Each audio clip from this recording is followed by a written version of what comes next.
So I've been watching your videos for quite some time, and you've made an interesting comment that when you think of God, most people think of him as an old man sitting up there with a big beard, passing.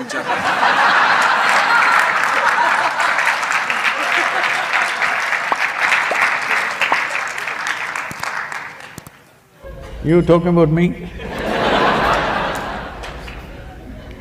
The old beard sitting up here. Tell me further. And so my question was, I was curious to understand what in your definition would be God.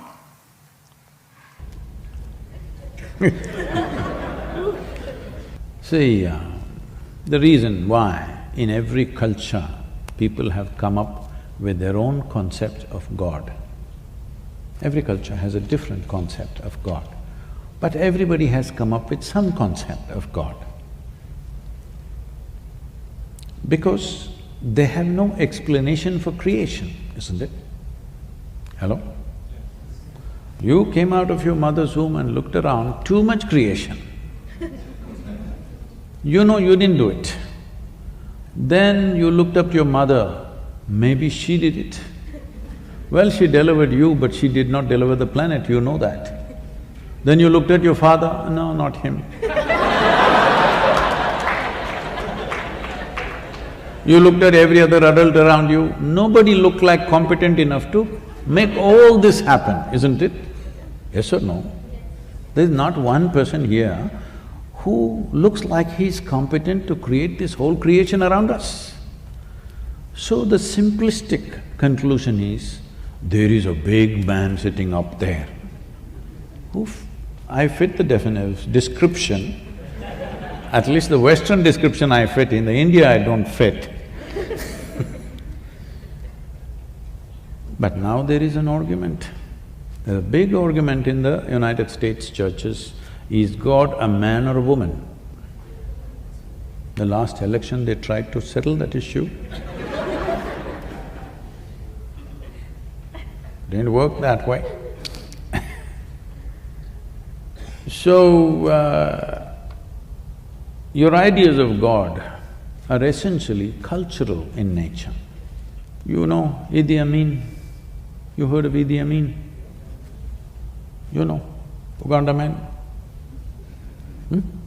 Not Tanzania, but in Africa. Idi Amin declared God is black. I agree with him. I agree with him. Because if a white man can have a white God, why can't a black man have a black God? So this argument also is going on, particularly in the US churches. They tried to settle that in the previous election.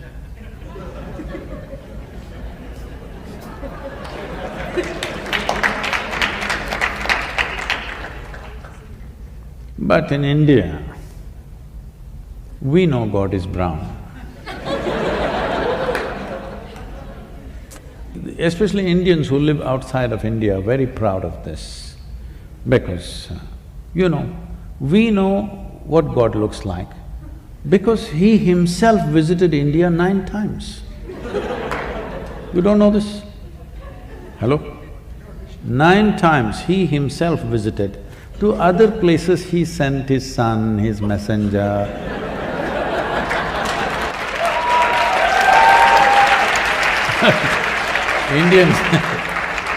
Indians are very proud of this.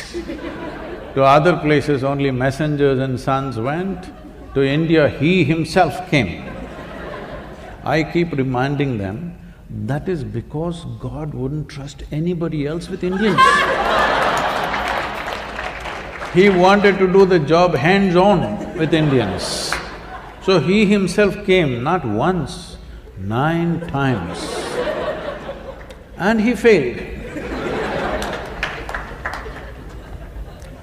9 or 10 times we can debate, but failure you cannot debate, isn't it? Obviously He failed, what do you think? It's a perspective that we can take. He maybe didn't do the best job, yeah, but… but he was good. He created you, me, so many of us. Yes, but coming hands-on, it's a failure, isn't it? He could have sent somebody like everywhere else. So, our ideas of God are coming because we have no explanation for creation. What you're referring to as God is essentially that which is the source of creation, isn't it? Because you're human, you're imagining it has to be a big human being. Suppose you were a buffalo. You would definitely think it's a big buffalo. You heard of the big yak in Tibet? You've not seen? I went hunting for a big yak. I drove all over Tibet, took permissions and drove off-road everywhere to see the big yak because they told me the big yak from horn to horn is 6 feet wide. I wanted to see this animal. Oh my God, how would it be? Then after driving everywhere, I realized it's little got big in their heads. It's little bigger than the domesticated yak, but it got so big, they said it's 6 feet wide, the horns. And I said, I must see this. But there was no such animal anywhere in Tibet. So, if you are a buffalo, you would definitely think God is a big buffalo, isn't it? So our ideas of God are childish, but it is a fact that you and me did not make this creation happen. That's a fact, isn't it? But you don't know how it happened. With all the exploration of science, we still do not know how it exactly happened. Nobody knows, isn't it? You pay attention to a flower, to a leaf, to an ant, to an insect. If you pay enough attention, each one of them smacks of tremendous sense of intelligence, isn't it so? Hello? If you put filth to the root, it becomes a flower.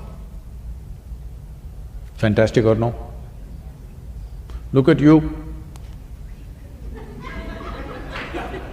Look at you. Just the soil that you walk upon, look at you how you are sitting. Became such a sophisticated machine, isn't it?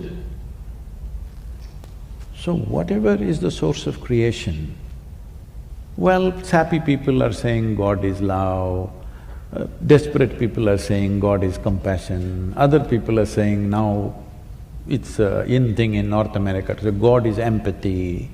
They've not been hit by life yet. But if you pay enough attention to creation, because it is the presence of creation which has given you the idea of God in your head, isn't it? If there was no creation, you wouldn't think there is a God. If you pay enough attention to every piece of creation, what you will see is it's intelligence, intelligence, intelligence, intelligence beyond what you can contain in your brains. Yes or no? But nobody said God is intelligence, unfortunately. If we had said that, definitely we would be populated with more intelligent human beings rather than the sappy ones. You know, our center is in Tennessee. We have a large center there. When I was new there, I walk into this town, which is a one-horse town, literally a small town.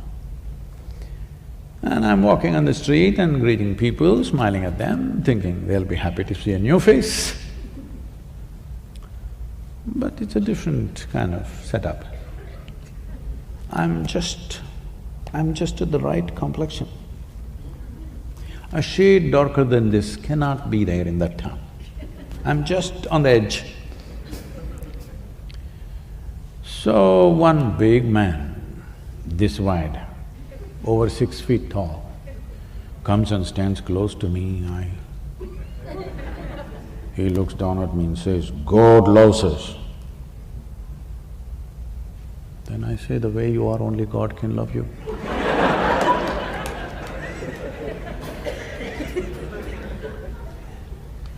Before this went inside and worked, I had to go away. Because everybody is concocting their own ideas. Leave your ideas, Pay attention to the creation. Tell me, if this flower has to blossom, nobody sprayed perfume to the roots, they put filth. Hello? They put manure. That manure became fragrance. This means, is there a tremendous amount of intelligence functioning in this rose plant? Hello? You ate a piece of bread and this became a human being. Is there a tremendous amount of intelligence beyond your brains functioning within you? Yes. So, this is the source of creation right now for you. If you access even one drop of that intelligence, you will live magically instead of becoming hallucinatory. If you believe things that you don't see, you will become hallucinatory. But if you access things which are not in your access right now, your life will get tremendously enhanced. That's what you should look at. Right now, there is an intelligence here which can turn a piece of bread into a human being. If I took a loaf of bread in my hands and made it into a human being, who would you think I am? You would think I am the source of creation, isn't it? Every one of you is doing this in your stomach, of course, not in your hands. But no access. So, if you don't have something, it's okay.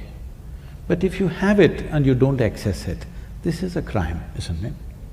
So my entire life's work is just this, so that you find access to the source of creation that also throbs within you. You're right now a piece of creation, that's fine, but you are also the source of creation within yourself.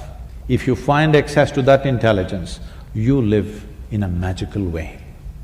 Other people will think you're superhuman, but this is not about being superhuman. This is about realizing being human itself is super.